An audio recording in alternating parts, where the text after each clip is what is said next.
What's up YouTube, my name's Will, welcome back to another video. Today I'm going to do another subscriber request, so shout out Rose for asking me to do this video. So I'm going to be doing a rundown on my opinion about how to ease back into training after an injury.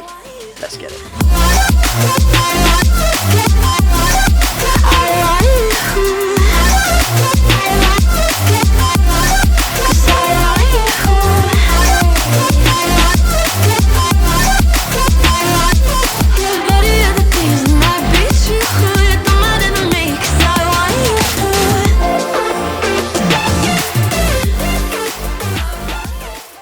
Alright guys, this is the first time watching a video from me. Don't forget to click that subscribe button and ding dong the notification bell as well, so you get notified every single time I upload, because we lit. Today I am back with another whiteboard video for your faces, and as I said, I'm going to be running through my top tips when it comes to getting back to training after an injury. And also Rose specifically requested that I talk about the SI joint, which is basically in your hip, and it is where the pelvis basically joins to your sacrum, so the ilium and the sacrum, right? And it's basically at your hip, and it controls your pelvic tilt, so whether you have a posterior pelvic tilt or an anterior pelvic tilt. And sometimes if you jar it in a certain way, it can get stuck in a position and it becomes very uncomfortable. So that is something that I'm going to be talking about later on in the video. But first of all, let's get into the basic tips for returning to training. Alright, so number one, don't get injured in the first place. Now, you might say, Will, you dick, obviously, but prevention is the best cure, in my opinion. And if you don't get injured in the first place, then you don't have to deal with any of this crap. And if you're at a point now where you are injured and you want to get, back into training and you don't want it to happen again, what you need to do is just retrace your steps, go back, look at what you did, look at what probably you didn't do that led to you getting injured, so that you can make sure that doesn't happen again. And also, is there anything else that you can do to prevent injury? So if it was a specific exercise that maybe you need to either avoid or like improve your knowledge of the form or something like that, did you not stretch, did you not warm up? Which leads us into the second point.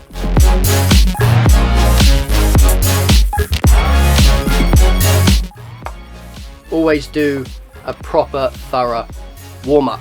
So what I mean by this is probably 5 to 10 minutes of sort of low to moderate intensity cardio, and also then probably move on to some sort of dynamic stretching or static stretching. You can also do some foam rolling or something like that, but always make sure that you warm up beforehand. Studies have shown, obviously, that warming up dramatically decreases the risk of injury simply by increasing your core body temperature. That was actually one of the highest factors of preventing getting injured, and the whole point of a warm-up is to increase body temperature, increase the heart rate, so we get the blood flow around the body to the muscles. You don't just walk in the gym and start smashing out exactly what you're going to do for your weight session or your calisthenics session or like whatever it is. You want to make sure that you warm up first to prevent injury. So let's assume that we've got these two things down, but we're in a position where we're injured and you want to get back into training. So how do we go about doing that?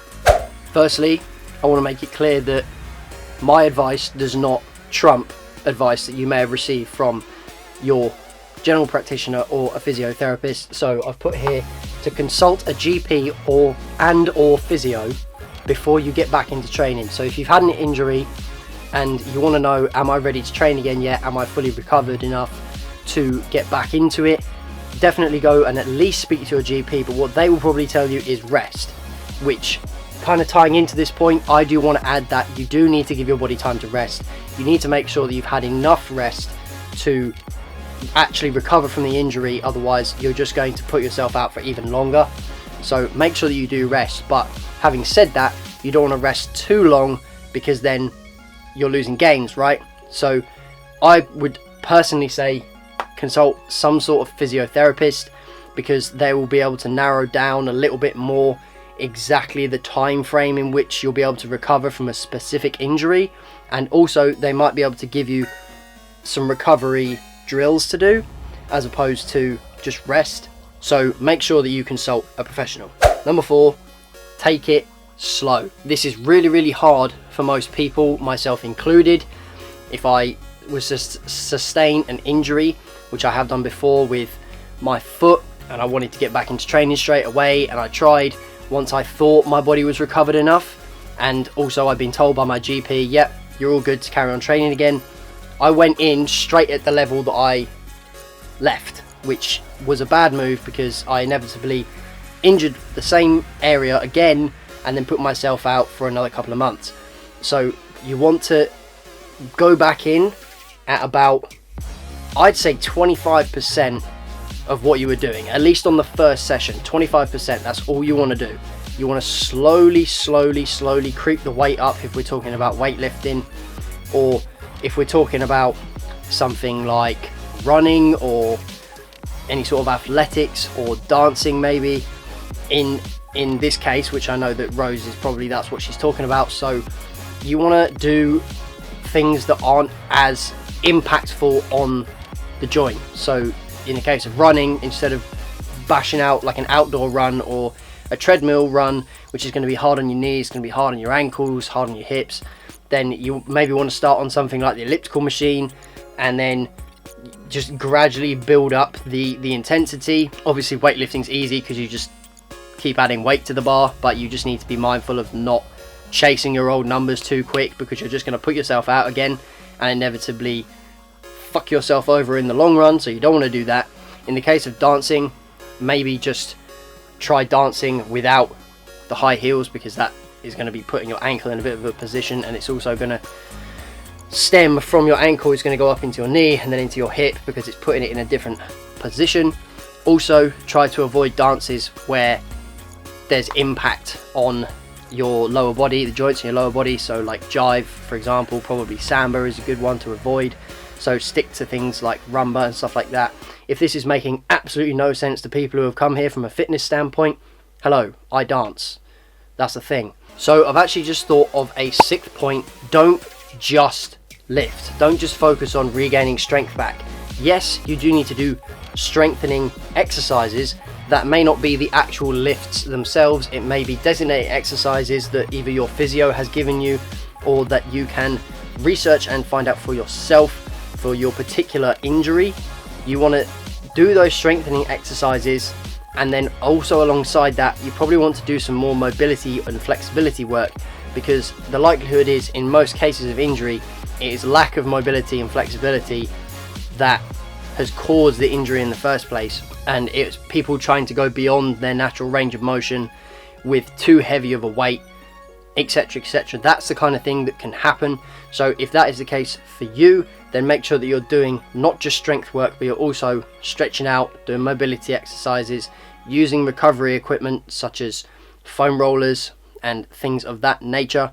Don't become too reliant on the equipment. Try to focus more on your actual rest, recovery. Make sure you're getting enough sleep, that your diet is right, and you'll be well on your way to being recovered from your injury. So with that being said, we're going to get into now something that is more specific to Rose, which is the sacroiliac joint. So as I said earlier, the sacroiliac joint is where the sacrum joins to the ilium, which is basically joining the very bottom part of your spine. There's like a triangular shaped bone, which is sort of a bit like this, very solid, and it's going to connect to your pelvis on either side. And what this joint does is it basically can either tilt anteriorly, so it will look like that your bum is sticking out, so the top is going forwards, or it can tilt posteriorly, so it will go this way where your bum is tucked under. That is the motion of that joint. That's what it does. That is its function. And sometimes it can get stuck in a position and you need that release of tension. So this is not particularly if you're injured in that place, but if you have pain whilst training or in general just walking about, then I can give you a few stretches that you can do to help that. So let's get into it. Alright guys, so all of these techniques I'm about to show you are all muscle energy techniques. That's the physio term for what I'm about to show you. So this first one, you want to be sitting down, preferably. You can do it on a bed, but it's better if it's like a firm kind of chair. You want to basically just sit with a neutral spine, so good posture. Lift one knee up and try to push it back down in the opposite direction. You want to do this on the side that's causing you pain. If you've got pain on both sides, then just swap knees. You want to do it for 3 to 5 seconds, hold it, repeat that 3 times. And every single one of these exercises, I suggest that you do them every 1 to 2 hours if you can. For the sitting one, that's quite easy, but for this next one that I'm going to show you is going to be quite difficult. If you are doing this on a bed, then it's very, very easy to transfer and get all of these done. If you don't know which one, you just try it out in the morning and you can see which one works best for you. You can do this next one lying down on the bed, and it's actually quite relaxing. So what we're going to do is lie down on the bed, scooch over to the edge so that you're basically half hanging off. On the side that's causing you pain, you want to lower the leg off the bed so it's kind of hanging off, and then raise the opposite knee and hug it to your chest to keep it in place.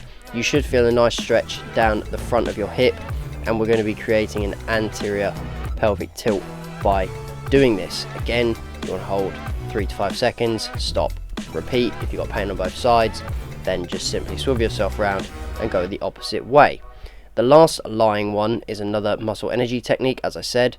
So you want to raise the side that's causing you pain, raise the knee towards your chest whilst lying flat, hug it with your hands and try and push it away from you, and then try and resist that with your arms. So if you're pushing, imagine your knee away from you, and then you're trying to pull it back with your hands essentially, and you should feel a nice stretch down the back. Now with this one, personally, I feel that the more tightly you hug that knee, so the closer to your chest you can get that knee, the better of a stretch and release that you're going to feel. And the reason that we want to do these multiple times a day is to gradually release the tension so it returns back to normal. Because although these stretches are intended for immediate pain relief, you won't be able to just do it once and then be pain free. Alright guys, that is the end of the video. I hope that everybody got some value from this. I feel like the first part of the video is more general and can apply to most people. The second part was specifically for Rose, so there we go. I hope that you're pain-free now after you try those stretches. Obviously, if the stretches are either increasing the pain or it just doesn't help, then just don't do them. It's as simple as that. It's not going to hurt you trying it once. Likelihood is that one of those stretches you will find a release for the SI joint. So if you have learned something this video and you're going to apply the knowledge that I've given you today, make sure to smash that like button. It really does help out the channel. Also, don't forget to click the subscribe button and ding dong the notification bell so you get notified every single time I upload, because we lit. Thank you very much for watching. Leave your video suggestions in the comments below. This video is proof that I do listen to them, and I'll see you guys in the next one.